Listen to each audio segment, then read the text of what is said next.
Mike and Max Offroad Podcast, and we just did Sunflower Mine. Hey, welcome back to another episode of Mike and Max's Off-Road Podcast. I'm Mike Austin.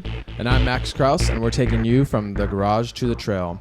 First off, we actually really want to thank all the listeners. We've been getting a lot of positive feedback. We really appreciate it. This has been a lot of fun, and I think it makes it feel pretty good, you know? Yeah, it's been. I've really enjoyed it. Yeah. And don't forget to get out, like, subscribe, and share on iTunes, yep. Spotify, Stitcher, Google Play. Yep, all those. YouTube. Tell a friend. Yeah, on Tell a Friend. Hey, also too, if you have any suggestions or comments on a past episode or a previous or a new episode coming up, or you got a suggestion for one, feel free to comment below. Yeah, text Mike. I'll give you his number. Yeah, I'm about to call it out. 623. No, that would be funny. Go ahead. So look at this. Oh yeah, hey, the new studio. The new studio. We don't look like Martians. No. Did you see some of those before? I did a couple of photos where it's like the old one of us sitting there, and on top is the new one with all the lighting and everything, and you got the cameras all figured out. It looks night and day better, like professionals, really good. Like we're faking it hard to make it. Had to get rid of the booze, act professional. But yeah, I like it. My wife doesn't like it. She doesn't think it looks as fun. Yeah, she said. But remember, I told you I agree with her a little bit. The other setup was really like cozy. It is like we're hanging chill. Out. Yeah. But now that I see the before and after, the lighting alone. You're totally right. Yeah. So it's I enjoy it. I like it. It definitely makes you feel like you're actually doing something. Yeah. Instead of coming over here all tired, like I actually wanted to, like, I don't know. It's almost like work. Yeah, I was excited to come here. I was too. I can't wait. Yeah. I couldn't wait for a new video to come out with the new stuff because we've had it now for a week. Even though you've been slaving on the videos, I know. Yeah, but it's all right. It's all good. That's the part I like. Good. So good. Cool, man. Yeah, it's amazing what a little paint. This is actually the same exact room. Yeah, good job, dude. A piece of melamine wood that looks really professional on camera. And we'll have the RC car back too. The grill's remounted. I mean, this is the same exact room with lights and just rearranged. This is insane. Yeah. It looks really good. Yeah, the lighting is totally good. And you got to thank Sean a little bit for that, your buddy. Yeah, absolutely. I mean, he was on it. He was pushing you big time to do those lights. Yep. You know, we actually tried to put a lot of... This episode, we tried to do a good amount of planning because we knew where we wanted to go. We knew we wanted to invite our buddy Daryl because he wanted to do another shakedown run. You know, he just put those axles in. I think he's only been out to Table Mesa once and a lot of street driving. So he was like the perfect guest. But he had some issues at home. Luckily, he found it at home. He was going over his rig, you know, pretty... He's like fine tuning it, you know, getting ready. Yeah, all the pre-checklist stuff, all your basic stuff that we got to do. You know, he's prepping for that big old Moab trip in like 2 or 3 weeks. So he's like, he wanted another good shakedown run and to know that it's ready to go. And he found a big old issue with a blown out bushing on his his rear axle, upper third link. And I actually thought it was really cool. He found it at home. Sadly, he had to bail. But because you couldn't get the parts till the next morning, right? I think it was like Friday night, and you know we were planning on leaving Saturday at 6 a.m. early. And he wasn't. He had to actually thoroughly kind of check it and go through it, and he just called it to be safe, you know. Yeah, and we're trying to, like you said, we're trying to get out before the heat. Yeah, meet everybody up at the gas station. We're heading Sunflower Mine. Daryl ever do Sunflower Mine? I'm sure he's done it. Yeah, it's a pretty good trail, right? Hey, Daryl, tell us in the comments. That's so funny. What else have you been up to? I went over to Buddy's to work on the rig. It's a International Scout that's pretty dope. Some of you guys might have seen it out there. It is it's called the Ultimate Adventure Scout or nice. Ultimate Adventure International. It was actually cool. Those guys, my friend Trent and Vern, they're doing a last bit push to take off for the Ultimate Adventure, which is going on currently. Everyone's on the way now. Huh? Yeah, they're all driving. Or I don't know if it started or if they're on the way. I guess nobody knows besides them, right? Exactly. And they don't always start it on the same time. And I know that this is like this is the 20th anniversary of it. So it's they're doing something very special with it. So, you know, it always comes down to the crunch time. So I called them up and offered a hand to help them put it back together. And they pretty much had it licked. You know, I went over and just helped with the little tiny punch list, like took off the bumper and painted them. But it takes time. Yeah, like putting in the drive shaft, the windshield, time-consuming. the doors, Yeah, things yeah. like that. You know, just putting it back. But How many bolts did you forget to tighten? none. I didn't forget any. But I did smack the wrench on the window a few times, which was pretty the funny. windshield. The windshield. And Burns like, Mike, you got to stop that shit. You're scaring me.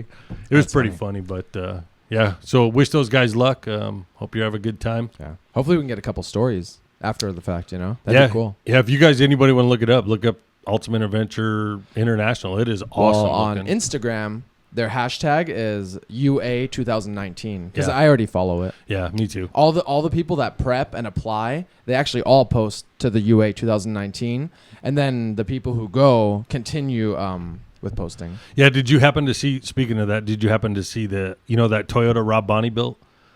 He's on there, but they pulled off into Moab on their way up there. What color is it? It's like a green sort of. Oh, I don't know if I saw it. It's awesome. Anyway, somehow he posted a picture and he's like, well, that's not a good start. It had drove off the front of the trailer and was between the truck and the trailer. I did see that. I didn't realize that was the rig. Yeah. I bet it's a cool ass truck. It's like a custom flatbed, like Yeah. utility bed truck. And I would love to know the story of how you went off the front of that. I just thought that was, I didn't realize that was on the UA tag. Yeah. I thought that was just some guy that was lost his rig off his trailer. Or something. No, he's I one don't of the know. guys that got invited. There was a couple out of here. That guy, that other dude, Steve Messer, you saw his rig down at Yeah. that meet and greet, right? That The blue one? coffee and crawlers. Oh, That's yeah. an awesome rig, man. Is it? It is. It's got the Premier Power Welder, onboard air, because he had the hood up. You could see the engine. Yeah, He had nice LS. He had a burrito bay. Oh, yeah, I it saw was that. awesome. It was awesome. What's that orange thing in the back? Is that a top or just sort of like a half cover? Like, I think it had orange sides, oh, okay. and then behind it, it's actually all wide open, and the tire was rolled up into it and attached. I think it's all storage. So you I can, don't, is it a closed cab or is it all the way through? Because I've seen it without that stuff on there, and it looked like a top. I came actually off. I don't remember. Yeah, But it's on 40s or something on 42s. Jeez. And the guy that drove it there, he's like, yeah, I was going like 75 miles an hour on the freeway here, and he said it does really good. Nice. Like that thing is very capable and street worthy. He made the top 12 last year, but didn't get in. Oh, nice. So this would be good to see these ones. That's Nice. pretty cool. A couple local boys doing that. So Yeah. right on. Well, let's talk about our own trip. You Yeah, know, right. We can't be all jealous, I like making that. noise on the microphone. No, that's all right. Hey, we can bang on the table. It's Yeah. our show. Hey, check this out. This is the I'm Mike gonna and do, Max show. I'm gonna do cheering in the background. You ready? I was gonna add that. I Like thought on the I- new studio when we're like, hey, we got a new studio. Yeah, there you go. Oh, we both gotta do background claps. Right. Yeah. That's so dark. But we had a cool trip, and I think you were a little bit hesitant to go, and I think I pushed you into going. Just during the week, chatting back and forth. I think at one point you're like, "Yeah, I want to go," but you never were like, "Hell yeah, I'm going." So one day I finally said, "We're both committing because we need to do it. For one, it's fun. It's with our friends, Right. And it'd be great for the show." You know what I mean? The only hesitation I would have had, I did commit to it pretty quick when I saw the post. Dave, the Radmigo guy, he started it. Yeah. I posted on there I was going to go, but when you mentioned going to the pine trees, all of a sudden I started thinking just staying out of the heat. If it was the only hesitation was purely because of the heat. Yeah. You Our know? next trip should absolutely be out of the heat. I agree 100%. It doesn't have to be anything crazy wheeling. It doesn't have to be. It can just be something really enjoyable. I just want to go up and relax, smell the pine trees, which I've been talking about for months now. A nice campfire, some awesome used food. That's all I can think of, dude. Awesome used food from the manager's special rack, because that's how we roll. But that's what I literally about a hammock I'm dying to try. Yeah, So yeah. we gotta get out I've been there, looking man. up other hammock stuff. Like they make an exterior.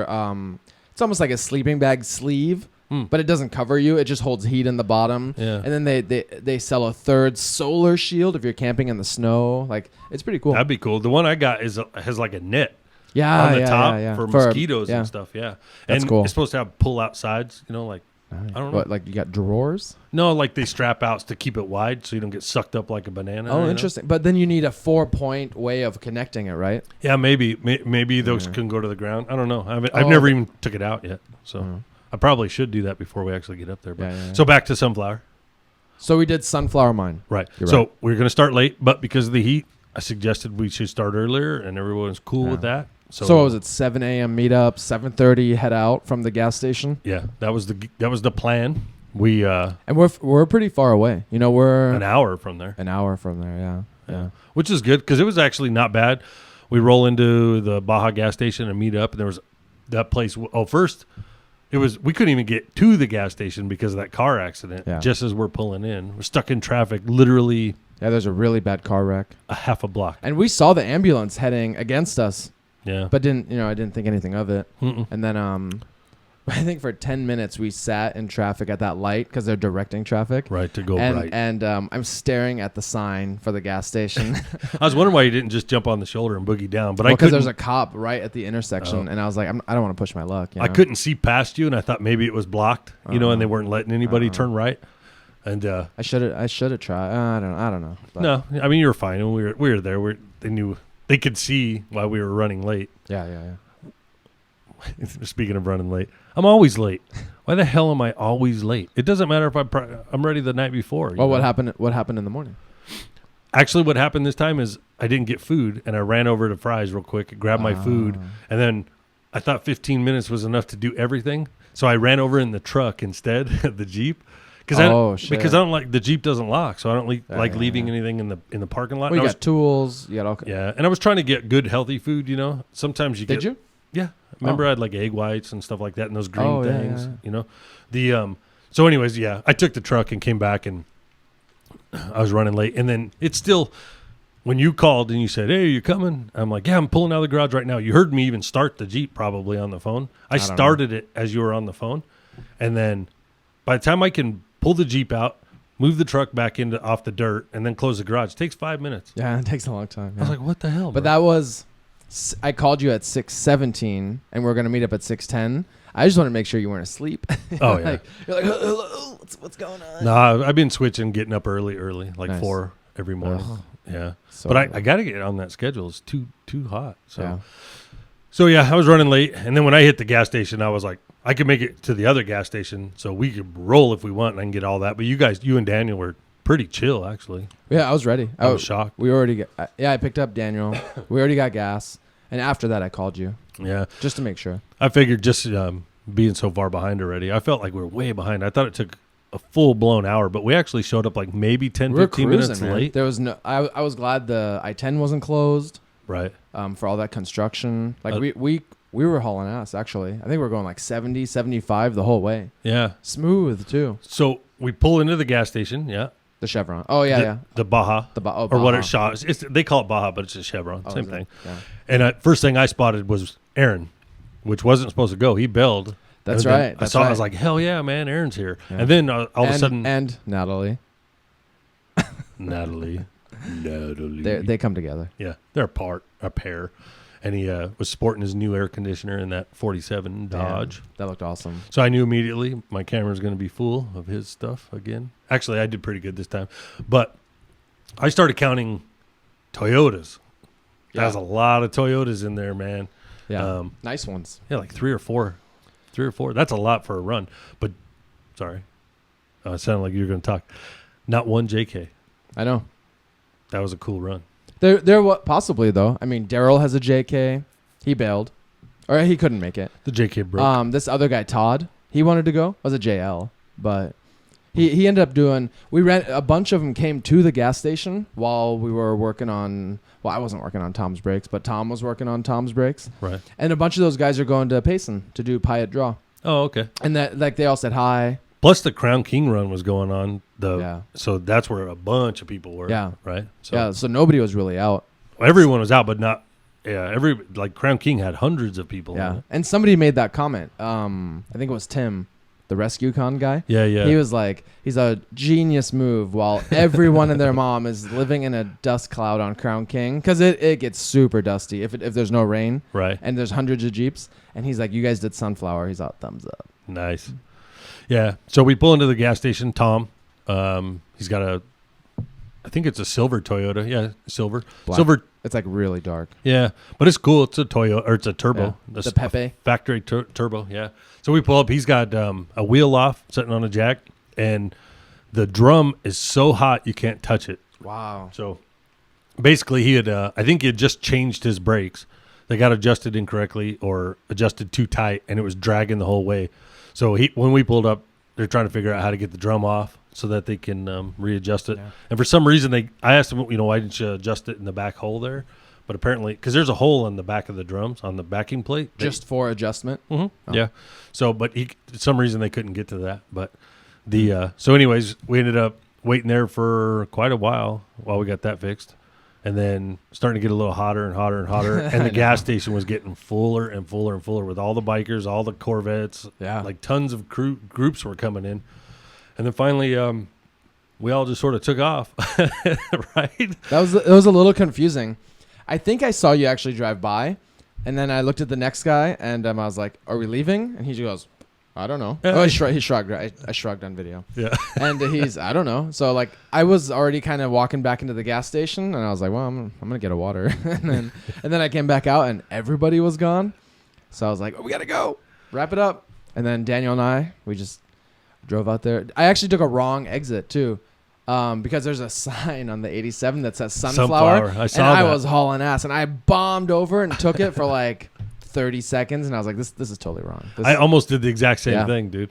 I saw it and I was like, what? I thought I said 19 more miles. And I was like, what the hell? But I guess that's the town, Sunflower. Yeah. I didn't realize there was a town. I thought it was And then the actual exit said Sycamore. And it's right across the street from the entrance to that Mount ORD. Yeah. Which is a cool trip. And I always knew that it's on a big wide left or a big wide sweeping right. And I know it's like at the crease of that. So I knew where it was at. Yeah. But I don't like being in the front. You know what I mean? Like, I mean, I do, but it's probably been 2 years since I've been. Were you the first one? Yeah. Oh. So I get us off and I'm like, and I'm looking it up on the Gaia map and I can't find it, the trail. So I'm like, I'll remember. No problem. So I fly past the dirt road, and I was like, I think that was the exit. And then I'm going and going and going and going and going and going. I finally pull over and then Radmigo and Tom behind me and they're like, you missed the exit way back there. And I was like, yeah, that's what I thought. Yeah, we pull around. So I actually saw you guys on the dirt road, and I was shocked because I was like, dude, we're way behind. We took the wrong exit already once. Yeah. I was shocked to see any dust on the dirt road, but that's how I knew we were on the right path. Yeah, exactly. We took off. By then, Aaron had passed and made the turn. And then Radmigo, I asked him, I was like, dude, do you know where that thing's at? And he's like, yeah. So he goes heading back, and he blows past the dirt one. So I saw that he went past it because I saw him hit the brake. So me and Tom made the left, and then we went down and we saw Aaron's dirt. So somehow Aaron beat everybody, but from all our mistakes. But it was all right. It's nice to know. It's nice to know where to go. Yeah. But I was the same way with Daniel. I was like, don't even worry about it. I've done this like 5 times at least, if not more. I was like, it'd be so easy to find. I lost this. It's crazy, I was all sorts of lost. That trail has changed so much. Yeah. I didn't even recognize it. I was actually okay.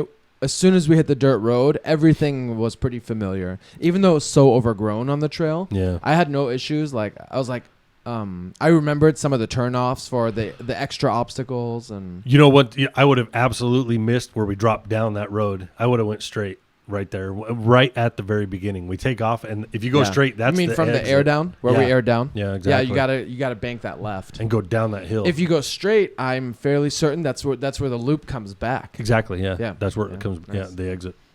Yeah. Any issues airing down, doing anything when we all got to that spot? No, I still haven't fixed my onboard air yet. Oh, that's right. So thankfully, I was a little worried to air down, because I asked you if you had some CO2 left, and you're like, yeah, I don't know. I don't remember how much is in there. So I didn't air down all the way like I normally do. But aside from that, no, I mean, everybody's good. It was just getting hot. We ended up getting a pretty late start. I don't think we started the trail till like after 8:30. Well after 8. I actually didn't look at the time, but it was. I was gonna say I thought it was almost 9:30 or 10. Yeah. By the time we started. That's after 8:30. Yeah, I wasn't sure. I was like, I remember 10, but I don't remember why. But so then we took off in there, and we again. I know we just talked about big groups, but when you have a big group, it makes it way more difficult if you don't have communication between the front and the back. Yeah.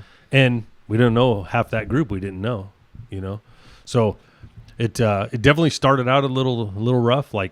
Well, even from the gas station, it was a little choppy. I guess I just missed it. I think someone said in the end at the gas station, you guys were all like, "Let's wrap it up and go," and then I just missed that part. But you're right. Even on the trail, I was almost in the back. I think Aaron was the only one behind me. Right. And it sucks sitting in the sun with no AC. Well, and then we stopped for like a while at a time, and nobody ever knew why. But those guys in the front were totally like checking it out, like we all would. It was, the whole thing was kind of weird because I was in the dead middle, right? Oh, really? Yeah. So, but you're right. We're sitting there for a long, long time, and I don't know what. I have no idea why. And then all of a sudden, the front started to move, and they literally only went like 2 minutes, and then stopped again. And we're all waiting and waiting and waiting, and then I get out and I walk up there. I'm like, "What's going on?" And they're like, "Oh, we're just debating whether to go in that hole or not." And I was like, "Damn." All right. That's actually one of the cool parts about Sunflower Trail. There's an actual trail that I would say is very moderate, right? Like I did it in my JKU on the stock axles and 35s. Granted, I got stuck and I think I had to winch and help myself get through some of the spots depending on the time of the year. Right. But there's a lot of cool side chutes of like an extra watt, or there's like sometimes the road is like it's almost like a choppy rock, and then the wash is separate from the road. Right. And then sometimes the trail is in the wash, so there's probably not much extra. Yeah. No, and that first obstacle that you guys went through, you and Aaron, I'd never seen that one before. Yeah. That's a good one. Yeah, that was a really good one. Where once you get into it, there's that really big driver's side rock. Yeah. Yeah, that was cool. They're pretty well positioned to twist you up in there pretty good. Natalie should have some good video of that stuff. Or photos or video, I don't know. Yeah, I definitely got some of Aaron, but by the time I got there, you were already through it. So yeah, you were doing like the whole trail before you walked back. I don't know what, but the front took off, and they took forever to take off, and then they didn't stop. So. But if you do, it is what it is. If you do Sunflower, or you, not you, if you do Sunflower, the audience, look for the side chutes. Take your time. Yeah. I've never heard that it's illegal to be in the wash on that trail. I've never heard. I mean, don't run over a giant tree that's been there for 20 years. But there's very obvious washes with really cool boulder sections. Yeah, there is a big section. So there's a big shelf road up on the right-hand side, and there's a really big section that we used to be able to go in the wash, and we were parked there, and everybody was hanging this really hard right and going up onto the shelf, and I'm like, I don't remember this at all. And you're talking after the turn off to the mine, like you're talking in the main wash. Yeah, somewhere down in there. Sorry. I didn't realize we skipped ahead that far, but that's cool. Because I'm just jumping from one of the obstacles to the next big obstacle, because I was really looking forward to that wash. It was really tight, and we had those. Yeah. It was a long time in the wash, and all that got cut out. So let's say if that wash, like the technical part of the wash, let's say it's 1 mile long, we probably did a quarter mile and had to bail out. Right. They put you up on the shelf. We didn't do 3/4 of that wash. Exactly. In theory, right? I don't know the exact distance. Yeah, you're right. But the biggest section that used to be in there where you had to go between those two trees and all that, and that big rock, well, that all got cut off. And I was trying to tell Aaron, I'm like, dude, the shelf road was all washed out. Yeah. And so and I saw the washout. I was parked at the washout, and you guys were only like 50 feet ahead where you bailed up. Yeah, no, that washout has been fixed. Do you remember there was that little pipe? I saw it. No, that was a different piece. Oh. The on that shelf part, there was that pipe that had gone across the trail now. That was where the water used to run down, and it eroded that road. That's why we couldn't go up on the shelf. Then Aaron walked ahead in that wash. I'm going, I'm pretty sure this is the wash we go in. But it had been so overgrown, and there was 2 huge trees that had fallen across the trail, and you couldn't get through anyway. So we should have brought a chainsaw. No, then the guy who was leading us, I forget that guy's name, but the guy that was way up front, Pat, the older guy in the Toyota. Pat. No, there was the younger guy that owned the GMC Fab or whatever. That guy. Okay, he was pretty much the leader. Pat was right behind him. Oh, okay. But when he had said that they fixed the shelf road, but did a bunch of trails, and they put some blocking to keep you out of down there. They didn't want anybody down in there anymore. But that used to be the trail. I know. That's crazy. Well, so it's on purpose. It's on purpose. Now they force everybody up on that shelf road, and there was another section that had those 2 big yellow poles that wouldn't let anybody in there anymore. That was the beginning of the wash. I saw the 2 yellow poles, and there was actually 2 more yellow poles that wouldn't allow you. So even if you did the trail in reverse, you would have to go down that steep hill into the last quarter of the wash. Yep. You couldn't take that road all the way out unless you're on like a dirt bike. There's a narrow fitting Where I think like maybe. hikers, horses, dirt bikes, they totally would fit. Well, maybe that's what it is then. That was on the right at the top of the hill then. When Yes, you got okay, correct. so you're right. So they probably just routed around that erosion, and what I saw wasn't. So you're right, because I didn't see it. I just assumed that's where it was on that pipe, because that's it. They just took us up and out, because I remember the entrance to that being different, but because I definitely didn't remember that really sharp Z to get up on that shelf. Yeah. So And it's funny.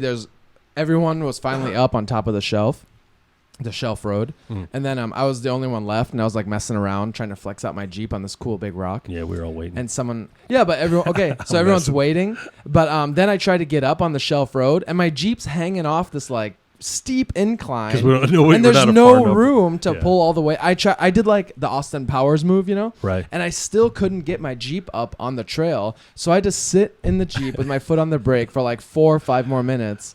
And then finally everyone started moving, But it's a sketchy spot to sit. Yeah, absolutely. Yeah. And it was also, that was again the weird communication that really kind of wasn't there. I pulled up so close to the next guy in front of me that one time I saw like we were on a little bit of an incline, and he's all and then dumped the clutch to take off because so he wouldn't hit you. Yeah, because I was right up on him, and then I was like, and I saw him looking in the mirror, so I thought maybe I won't leave get a little that space. close. Leave a little space, because I think the majority of the people on this trip are manual. Yeah, there's a few automatics, but that's kind of rare, I think. Yeah, I think so too. And like me, I neutral bomb a lot backwards. Yeah. I mean, don't park close behind me. Anyone. Too funny. And it's not because I'm a jerk. It's just I'm learning the 5-speed. All right. Yeah. You got to learn to stay on the brake until you feel the clutch engage, and then go to the. That's what I've been doing. Yeah. I got a few good ones, even on a pretty steep incline. Yep. I just got my foot on the brake, and all I do is let off the clutch, and until I feel it slowly pulling, and then I know it holds. Yep. And then I just one smooth motion on. Well, I don't gotta explain it. well, you explain it to the listener. You know how to drive 5-speed. You'd be amazed how many people don't.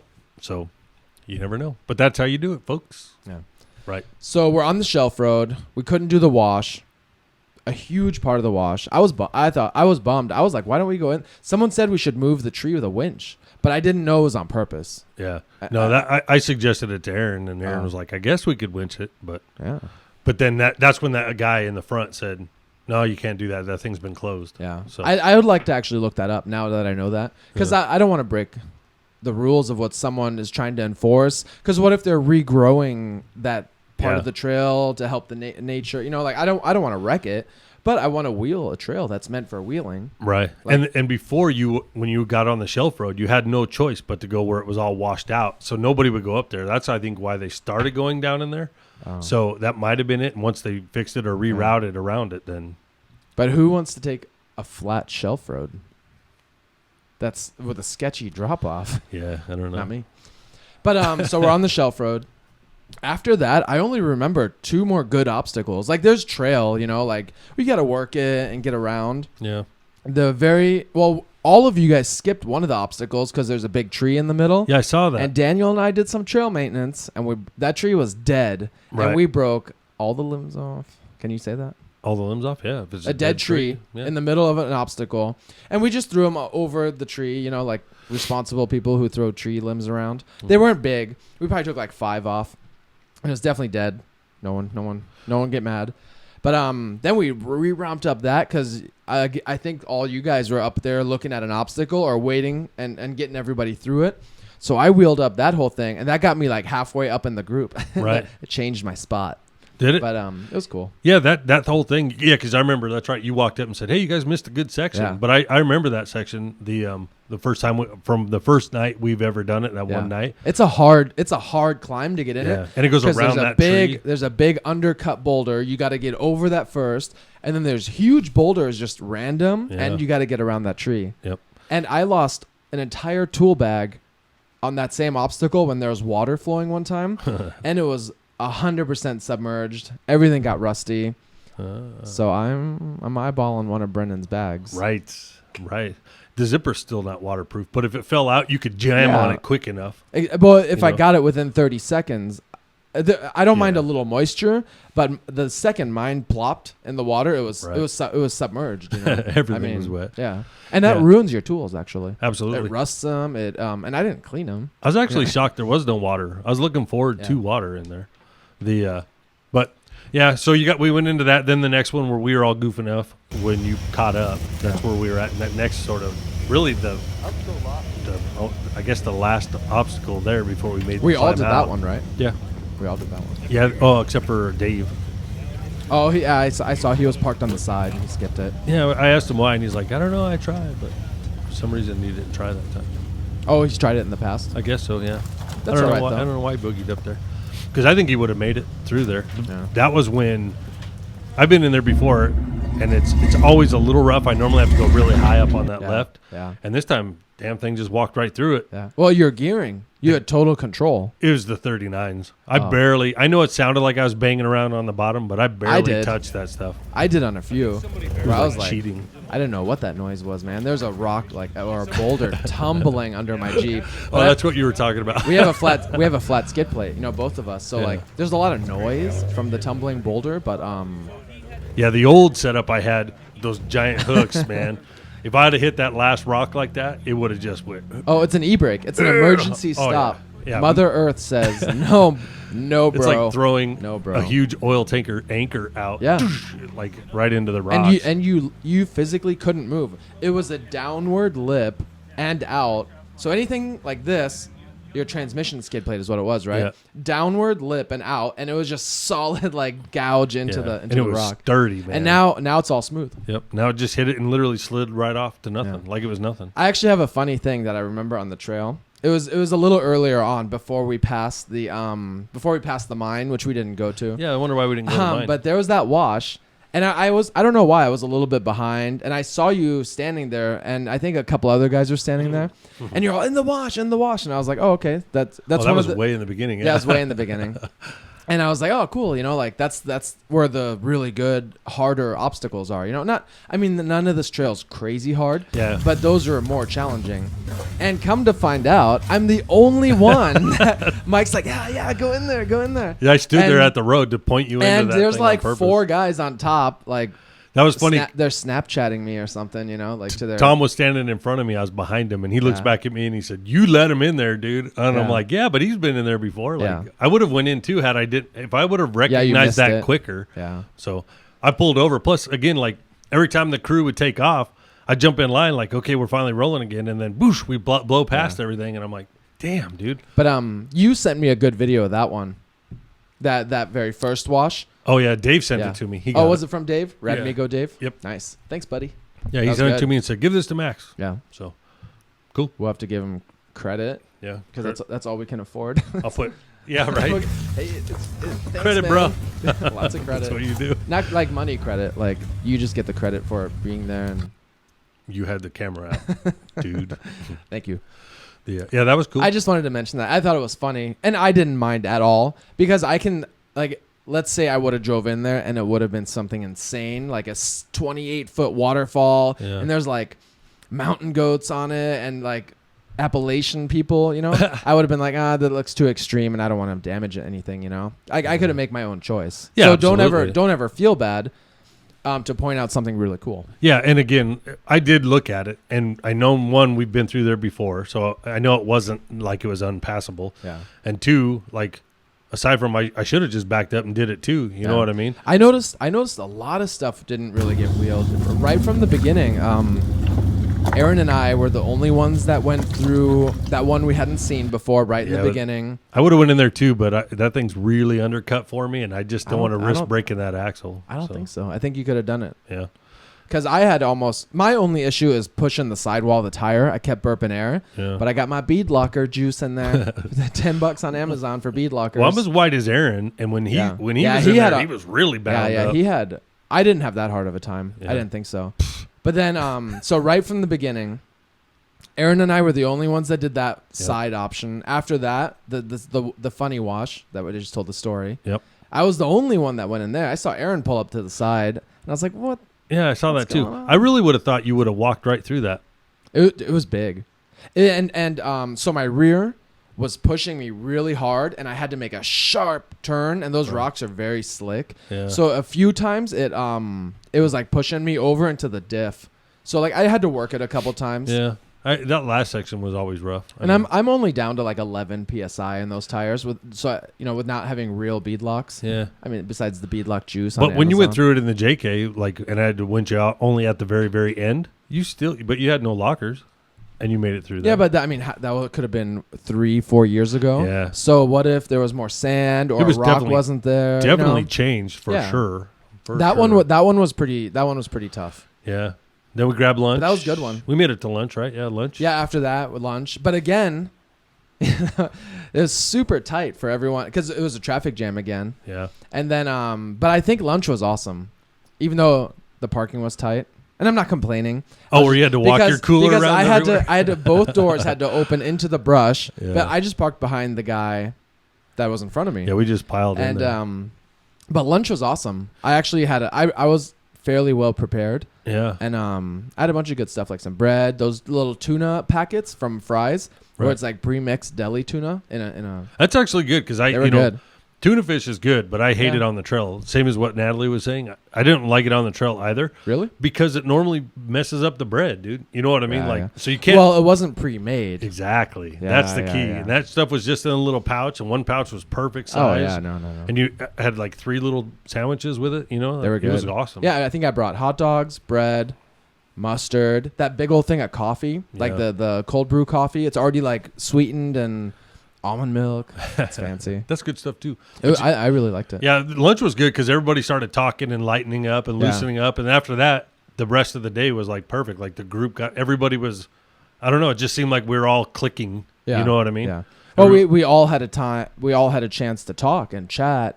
Yeah. And I guess the right word is bond. Yeah, I mean that's true. It is what it is. Like no homo. We started finding out what the other guys did. What some of them work on cars or axles. And people got to actually sort of hang out and do exactly that, bond. Yeah. So, and then after that, it was like we all kind of I don't know. The trail took off, and then it was pretty clear cut. There was no more oddballs. It was do this section and then rest and then do this section. Well, as soon as we left lunch, there's that big steep hill climb, and it doesn't stop for like 2 miles. Yeah. And there's moderate sized rocks, boulders, and it's very steep in the beginning and kind of levels out, but it's a hard pull for like 2 miles. Yeah. It had way more rocks than it did last time. Yeah, so it must be getting more washed out, or no one ever maintains it.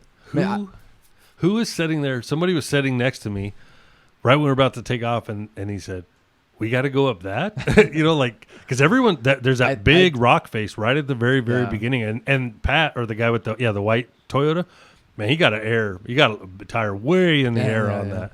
So that was shocking. I did hear that. I don't remember who it was, but so somebody was a little intimidated. Yeah, I think it was Tom. I think it was Dave, Radmigo Dave. See, I was thinking Tom because he with the turbo, he's got to kind of keep it spooled up. So to get the power. Yeah, so I was like, I wonder if he's thinking, man, I got to hit that shit fast, but who knows? But I think all the Toyota trucks, there's like 4 of them, didn't they all have the twin cases, including Tom? No, I don't think so. Oh, maybe they all had Marlin crawlers. Yeah. Yeah, at least. I don't know. The GMG guy. Yeah. The 2 guys behind him. Those are the 3 leading Toyotas. Okay. And then there's still Tom with the Pepe Toyota. Yeah. Pepe 87. I know that. The white Toyota Pat with the propane on there, that thing crawls pretty good. So. Yeah. And those guys are all at like 230 to 1 because I was asking them about it. Are you serious? So you're what, 159, 158 to 1? 159, yeah. Yeah, and so they're 230 to 1. That's ridiculous. And I did ask them, they all have to upgrade that output shaft from the transmission to the T case, or is it even from the engine to the transmission? Yeah, mine's from the transmission into the T case. Oh, okay. That's you put it in the transmission. The fat shaft goes in there. Yeah. So they all had to do that. So Yeah. I'm sure everyone that does dual T cases or Magnum box, everyone has to upgrade it. I couldn't imagine the torque being on 37s with that kind of gearing. I mean, because the only thing that makes it not super, super, super crazy, which it already is super crazy, is the fact that it's on 39s. You know what I mean? Like, you are basically slowing yourself back, or you're speeding yourself back up. Yeah. So otherwise, I'd be like, I'm never going in this gear. And even on that, even at 159 to 1, I can feel each lug on the rock. Yeah, that's awesome. Yeah, it's perfect. I'm definitely getting used to mine a lot more, and my lowest crawl is 80. Now I forget. It's like in the mid 80s to 1. Yeah. I think it's either a 88 or 85, something in that range. That's where I spent most of the day. Mm-hmm. Yeah, right in that 3 to 1. It's pretty comfortable for me. I wish I could go a little lower, Yeah. but that's because I don't have the clutch work down. Yeah. So if I could have that help, I would probably roll like 120 to 1 if I could. And but then maybe it's not ideal once you're in the obstacle. Yeah, especially if you got to do a steep climb and you're not shifting. You need to be able to. Yeah, you need to be able to get some wheel speed on some of it, especially in Moab. That's where it's going to be rough. Really? Yeah, because you got to have wheel speed. Yeah. And it's hard to do. Like you can't do that in the Granny Low. And I actually noticed. So I have a TJ Rubicon transfer case in my Jeep. That's why it's 4 to 1. It came with like a cheesy 2.3 to 1 or whatever, or 2.73. Right. But I noticed that because I have that 3.7 engine, it's still very low power, and I noticed in first gear, 4 low, I still I was on the obstacle, and when all the tires grab, I would run out of power and it stalled, and I was in the gas.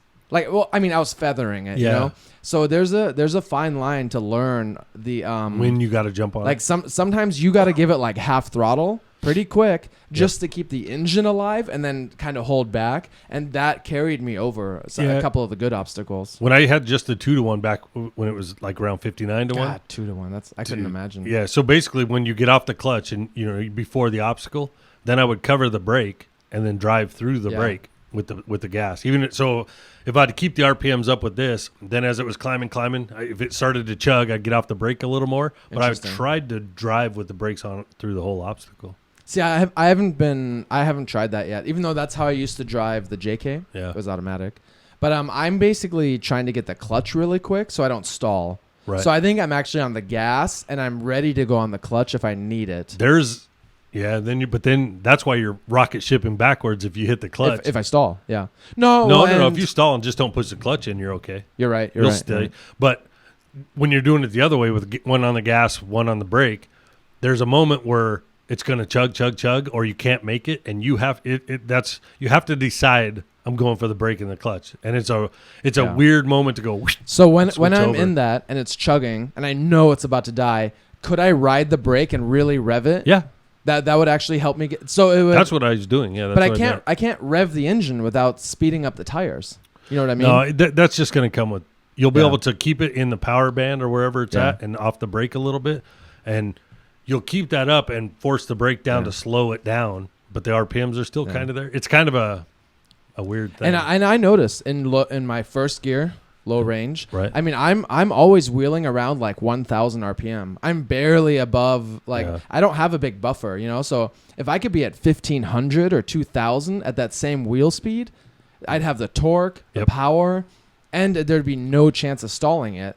Yeah. But that's probably like your extreme low, 159 to 1, where you almost you don't have the control to let off sometimes when you're like, if a tire just keeps climbing and it gets a little too high. Yeah, exactly. Then I probably lose control on other aspects. You have to hit the clutch on that. Yeah, that's but I'm learning all that. That's why you won't ever really use you won't really use that super ultra low, or at least I won't, unless there's an off-camber section or really technical section, and I can't have the body rolling. Yeah. And I can keep it nice and slow and just let it walk. Or if I going up and I'm trying to find that where it bites on the front tire, that's when it would be the most useful to climb. But aside from that, it's pretty much useless.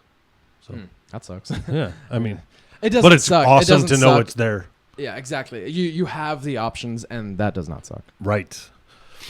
I mean, I think we're at the end of the trail. Yeah. We already climbed the hill. We're cruising through those last few washes. I do love bombing out of there, though. Yeah. Bombing out of there is a blast, except for... Well, now we're just cruising on forest roads. Yeah. I put it in two-wheel drive, was honking. See, I can't do that. But... Well, I could, but I didn't. Having the back brakes lock up is sketchy, man. You're still having that issue. Yeah, I think I'm just going to change... The only thing left to do is change the actual pads in the front, because I think the pads are glazed over. Yeah. But... Because it did work good, right, for a while. Really good for a long time. So it shouldn't be the brake actuator thing, or all that is plumbed correctly. Yep, and the pads themselves haven't even wore down at all. Yeah. in You the just front. have to look at them. Yeah. You know what? None of us really like working on brakes, so you should just build that 60. Yeah. Brake pads, 60. Brake Yeah. pads. You know, Yeah, it's yeah. about the same cost. Yeah, exactly. $11 versus $11. $5,000 or something. Yeah, crazy. Yeah, that's cool though. All right. So I did notice on when we're cruising all those dirt roads, I really like right now how my coilovers are set up. Oh yeah, that's right. I think I was telling you before we started. Yep. So what I did is I didn't re-shim it, you know, the way I probably I didn't buy all the shims the way I did it, but I figured the shim stack, if I bought all 6 shims on my top stack and they're all a little bit thinner, because that's what I needed, is for them to bend easier so my up travel on the shock isn't as rough. Because it was kicking my Jeep up, you know, Right. on the up travel. So instead of buying 6 new ones that are thinner, I just removed one. And I would assume that it's a different little bit on the math. But no matter what, if I have 6 thinner ones or 5, because I took one out, Right. they would all be a smaller diameter. So I'm not messing up the internals of the shock. No, not at all. But that's Yeah. what you're fine tuning it. That's Exactly. that's the beauty of these things is you can do whatever the hell you want. Well, most things that I read online, everyone has like an infinite shim stack kit, and they're Yeah. changing out to keep 6 shims. But I figured the diameter doesn't affect me that much, you know, because Yeah. if I put 6 skinny shims versus 6 thick shims, the diameter is changing anyways. So I was pretty confident, and all 4 shocks on my upstroke, I removed one of the smallest shims, and I Right. got it all organized in a nice drawer in case I thought it was ruined, you know. Then Well, that's I could redo it. that's allowing those other the wider shims to bend easier. There's less restrictions on the top of the shim stack. All right. But it's way smoother. I mean, you still feel rocks. Like I was trying to explain it to Daniel too while we were driving. Right. And I was like, it's never going to be a magic carpet. Like there's big boulders to drive over that are going to move the body of the Jeep, you know? Did you have a fat shim, a small shim, and then another fat shim, and then the rest of the shims taper down? Mine were all in order. Smallest to largest going down. That's called a flutter stack Yeah. at the bottom, and that'll help with those small bumps. Oh. So maybe I could just reroute my next smallest down into like the 1, 2, 3 shim area, if that makes sense. You know? I wonder if you took the one you took out and maybe move it between the two. Put it the back bottom, in. the 2 bottoms. Oh. I was just thinking about moving the next one that's there down below. So it's the same stack, just in a new arrangement. I know that it's a predetermined stack called a flutter stack. Yeah. That's what I have in mind, and it's meant. Oh, you do have it? Yeah, and it's meant for the washboards for the small ones, and then Yeah. the bigger stacks are for the bigger bumps. So they would do a bigger flutter stack to help accommodate like race cars that are going 50 miles an hour down the road. Ooh, I don't know. That's probably I don't know. Yeah. know. For the race cars, I mean, all the valving's probably done in that triple shock, and the coil's just holding it up. Yeah. I don't. You know what I mean? So That's a good point. I don't know. See, that's where we're still learning. Like we don't know everything about shocks, but they are easy to rebuild. Surprisingly, I know down at say around anything under 10 psi, 8 to 10 psi, I don't even feel the washboards. nice. It just flies. I think I still feel it a little bit. So maybe next time I'm just messing with the shocks anyways, because I'd like to do all 4 the same every time I make a change. Yep. And it takes a few hours, but it's actually pretty easy. Yeah. But maybe I'll try a flutter stack. But you only flutter stack the upstroke, right? You Yeah. wouldn't do that to the down. No, I forget. You know what? I'd have to do a little bit more research. Yeah. Yeah. Just look it up though. It's pretty common. Yeah. I've seen the flutter stacks. Yeah. Good to know. And then you max that in with the proper upper shock and all Yeah. that stuff, and that's all that fine tuning stuff. Did you do the flutter stack, or it was already set up like that? It was already in there. When you did the seals and the oil, you just saw it. Yep. You never even measured yours. Or No, I anything, measured right? everything. Oh, you yeah. did? Yeah, I wanted to know exactly what that guy had because our Jeeps were very similar. Yeah. Even though his was a CJ7, same size tires, same size weight, everything was pretty much the same. Nice. So I like that. Almost bolt-in. I didn't realize the flutter stack helped specifically for washboard roads. Yeah. Or bumpy roads, because that's exactly what I want to be comfortable. Because how many trails have we been on? At the end of the day, you're just being rattled to death. You know, especially you're like, out east down in Florence. Yeah, it's like a 30-minute drive back out to the main road. Yeah. And some of those, man, if your suspension's not up to par, or it's like just old, you know, my JK suspension was just a set of springs and a set of shocks, not tuned to anything. It always feels too It like was once you're brutal. done with the trail and you're heading back, it feels like we are always hauling ass. Yeah, at no, the we end, are. man. We are. I mean, we're not really hauling ass, but Beating the- for what the Jeep can do, it's hauling ass. Definitely beating the shit out of them. So Nice. Well, cool. Oh. That was a good trail day. Yep. So should we go into the next part? yeah, why not? We'll just make it a quick one on the way home. So we're all heading back. Yep. And how Steve. did you find? Yeah. Steve texted me. Okay. And I actually reached out to him because we were trying to go out to dinner and do some stuff on the weekend, you know. And he's like, hey, I had this thing come up. Let me see what it's called. Street Fair and Carnival from Desert Shield Vehicle Protection and Works Fab. Artworks Fab. There we go. I couldn't read my own handwriting. I was actually running out of space on that cheat sheet over there. Yeah. But and they had a pretty cool setup, and we knew there was going to be an RTI ramp, and I've been itching to get good on one. Because the Jeep it really hasn't done it. It did it once the other weekend and totally failed. Yeah. I mean, I scored like a 12. But you did get a one tire fire out of it. Well, and my front drive shaft wasn't in. So Yeah. while we were hanging out at the Street Fair Carnival thing, my buddy Adam said, hey, another guy tried to do it without his front drive shaft in. And you need it to pull you up. You don't just push. You need to push and pull to get the most out of that articulation.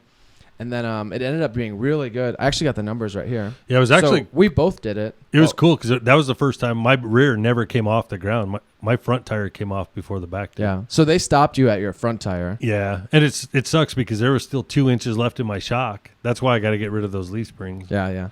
So your rear had more to go, but your front was limiting you now. Exactly. Okay. So your score, you got 38 inches up the ramp. Right. Your wheelbase is 103. I had text Steve today, and he hit up that guy. He said it was a 23-degree ramp. So your RTI score would have been 944.2.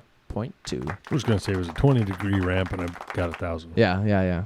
You know, you brought that up, that if your rear tire hits the ramp, no matter wheelbase, no matter angle, it should be 1,000. That's what I always thought. So maybe somebody actually knows really in detail about RTI ramps and CTI trailers. Maybe they can explain it, because you touched the ramp. Yeah. I remember back in 98. And you barely got a 950. Yeah. When we were in 98, that was the main goal when I was wheeling back then out of Toyota. That was, you got to get that back tire to the ramp. Yeah, that was the thing. Yep. And that's why everybody started going past the ramp, because the articulation was getting so crazy. You didn't want the back tire on the ramp. They'd go past it, and then you'd be up in 11, 12, 1300s, you know? See, and that's what I did. I actually lined myself up to be really my rear end away from the ramp. Yeah. Not because I thought I was going to drive up on it, but because I just wanted to avoid hitting it with my rear, you know, because that would bump me that little bit more. And you've seen the videos where guys roll over. So, like, I just didn't want to be, like, the statistic. In your video, I wonder if you hear me in the background yelling, flop it, flop it. Oh, no, I didn't hear that. But you hear the crowd kind of go like, whoa, whoa. Yeah. You know, like, it looked like it was going to go over a few times, like when you were really getting at the top. Yeah. When I was going, when the front tire would come off the ground, it pushed the whole ramp sideways. I saw that. See, it's a lot of weight. Because nothing's holding it anymore down on the front, you know. So you got 38 inches up the ramp. Yep. I got 47. A crushing 47. That was good. It looked badass. I was super impressed. I should take a link out. So I got 47 inches up the ramp. I got a 116-inch wheelbase, 23-degree ramp, 1,036. Yeah. That's so still basically, awesome.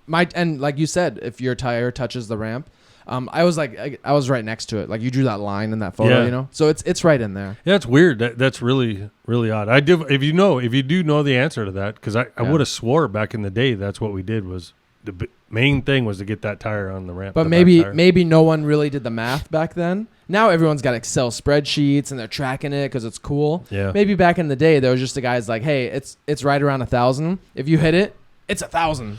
Yeah, because he's the guy in town that knows, you know. And 23 is an odd number. Normally it's a 20 ramp or a 30 ramp. Yeah. It's not normally like a 23, 24. Well, hey, I'm just glad it's not a 30-degree ramp, because that number was like, I think I would have got like a 705. Yeah, I can't wait till you got it so stretched out you can just drive off the edge.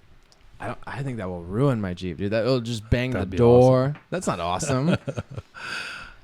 Did you cheat at all? Did you do anything extra in order to try to get some distance on the ramp? No, like air down and all that good stuff. I did all the goodies. I just threw the lockers on. Yep. But I did put it in ultra granny low and let Yeah. it just walk up it. Yep. I did 4 low.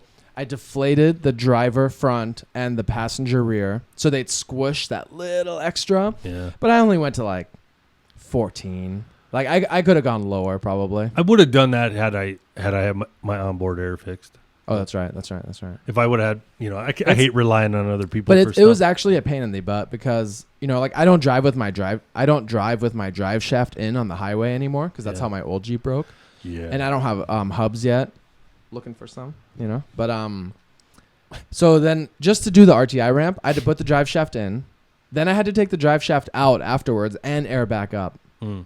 I would have been okay with a little less score for a lot less work. Yeah, right. I think I would have been okay. To hell with that drive shaft. But it was cool. Like we don't really do the ramp a lot, and sometimes we tease people who do. I'm hell bent on that CTI thing. That's my next. I love that, just because it jumped 100 points from. Well, it's a different calculation. Yeah, but it jumped 100 points from putting the coilovers on the back. So I should be in the 900s to 1,000 when I do the front, and I'm stoked about that. That's awesome. But yeah, you're right. I mean, the wheelbase always hurts me on that RTI ram. So I don't think it hurts you because the wheelbase is part of the equation. Yeah, like it accounts for your wheelbase, and like you don't have to go as high as me to get the same score. No, but in the math, that's true. But as a spectator, yeah, it looks weak. But do you remember that first guy that went up? Yeah, I bet you he was around your wheelbase, and I thought he was driving to the top. Dude, he had coils though. Yeah, I didn't see and separating. Yeah, I don't know how the hell. Like he must have had a crazy shock on there, or if there was any shocks on there. There was. there? I saw shocks. At least on the visual side. Dude, that thing was crazy. And then, man, when he grinded it into the gear, you got to be crazy just to jam it into gear like that. But. Yeah, and he had a spool. I saw it was a little bound, and it was chirping. But that was awesome to see though, because that was a pretty normal looking Jeep. Like it looked tough and kind of built up, but not like 100K built up. It just looked like a normal, like every guy Jeep. Yeah. And it went like to the top of the ramp, dude. We were all blown away that he just kept going and kept going. And it was like on 35s maybe. I think I didn't look, but it looked like it. I've seen that Jeep before. You can tell it's an old one from back in the day because it has a lot of. You don't see them. I don't see them wheeling much anymore, but like that was the style of how they were built from back in the day, Nice. And that style is what you use to build your Willys, right? Like that theme and what you thought was cool in '98. Exactly. Is when you started your build. That's kind of what your basis was on. Yeah. So when I got out of it back in '98, I just went back to what I knew when I was building it. Everything back then was 103-inch wheelbase. You wanted it based off of a Toyota, super ultra low gearing, all that good stuff, spring over axles. Yeah, little did I know that all that's out of date.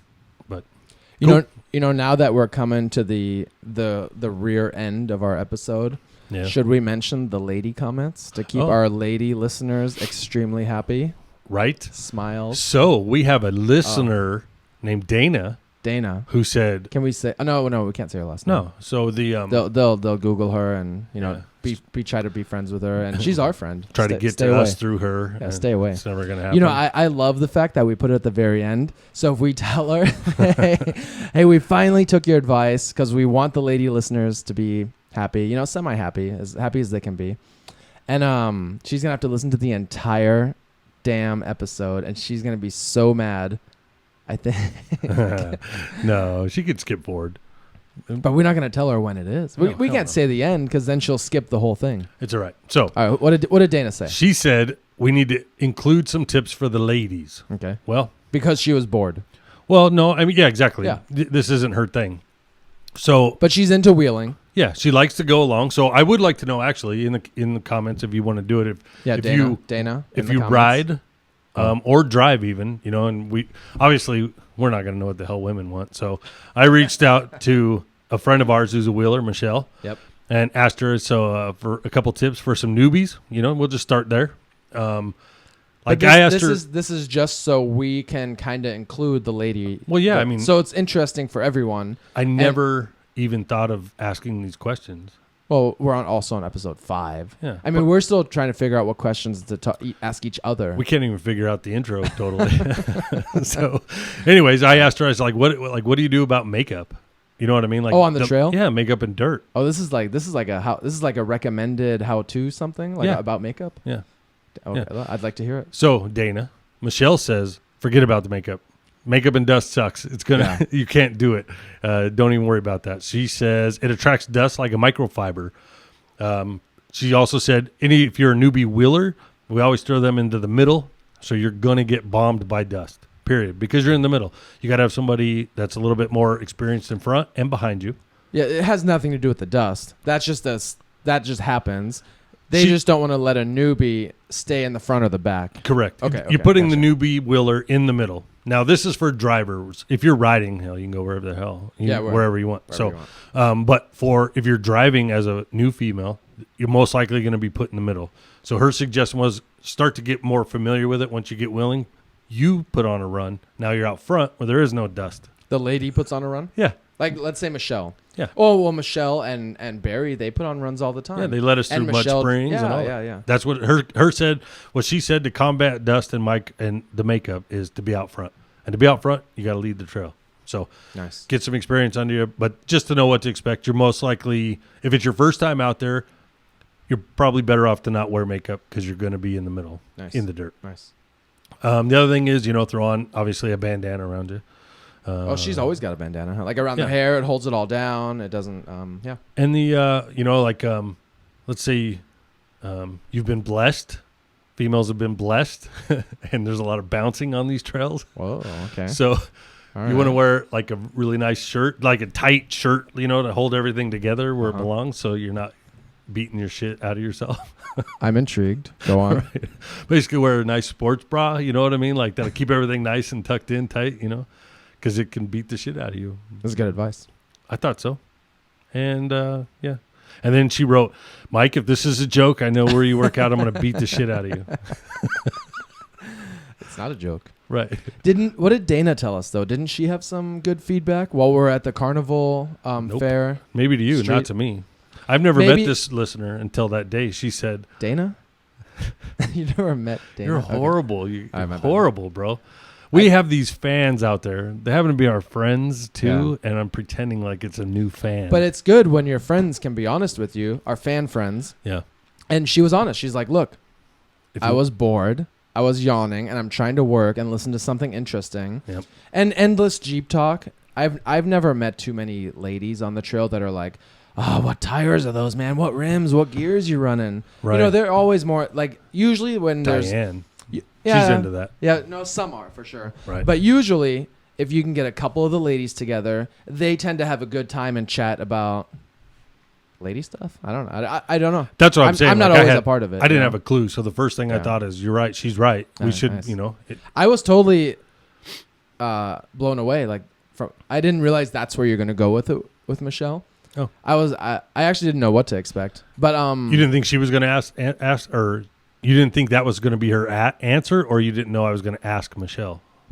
All of it. Yeah. Oh, okay. All of it. Well, I mean, you had told me that you got some good input, but yeah, I thought it was more so going to be like what maybe we should talk a little bit differently or about some different stuff. So for like a lady listener, it's more interesting to listen to the podcast versus like don't wear makeup on the trail. Well, your wife even goes. You know what I mean? She's been on trails. You could ask what she's doing. My wife, she doesn't want to go. If I want to get my wife out on the trail, it has to have a strenuous hike at the end of it, or it has to be something else, and we have to be going somewhere. She's not going to go just bang Jeeps on rocks. Exactly. So that's it. Yeah. All right, man. I think we're out of here, though, huh? That was pretty much it. Let me check out the board. We're good, bro. Hey, thanks for listening.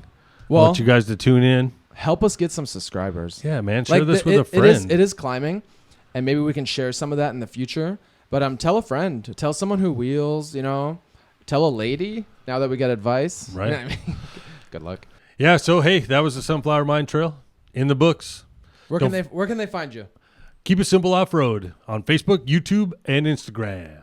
What about you, buddy? Buddy? All right. Buddy. I only have Instagram, maximum_max_max. But then the podcast is now on Instagram. No, it's not. The podcast is now on iTunes, Stitcher, Spotify, Google Play, and then we always upload to YouTube Because Right. YouTube's actually doing really good. Yeah, I wouldn't say always because there's definitely a few that we're going to throw in bonus episodes. So if you don't listen to the podcasts, you should because we actually have one in the bag ready right now to go. So when this comes out, last Thursday would have been an extra episode. So if you're only on YouTube, we are going to release it on Thursday. I know we talked about it. Yeah, but I guess we are now, bro. Hey, you're committed. Wait a minute. Okay, so are we going to release it this Thursday before this one's out or after this one, which would be next Thursday? Oh, I thought you said this Thursday. I don't know. So you can't talk about it. It's got to be a surprise. Right. So but the people who are subscribed to podcasts on any of those platforms, they'll be notified. Right. The YouTube people will just wait till the next actual Monday episode comes out, which is this one. So basically it's this. If we have a video with it or video camera with us, it'll be on YouTube. But if we're out in the trail or we do a spot interview somewhere or we don't have anything or recording that we have an issue with the cameras, then you're going to get a podcast only. But that will come out as a bonus. Awesome, man. Right on, bro. Well, it's time to go back to work. Leave this podcast life behind for a couple days. Right. And, well, for me, you got to get busy. Right. Hey, thanks for watching and listening. See you guys later. Appreciate you. Deuces. The dogs are barking. That's Drew wants a nice clean out. Thanks for watching and listening to the Mike and Max Off-Road Podcast coming to you live. Yeah! From the garage to the trail for smooth, easy listening. What is that station? 95.5. The Zone. Right. Smooth jazz. Right. What the fuck are we doing?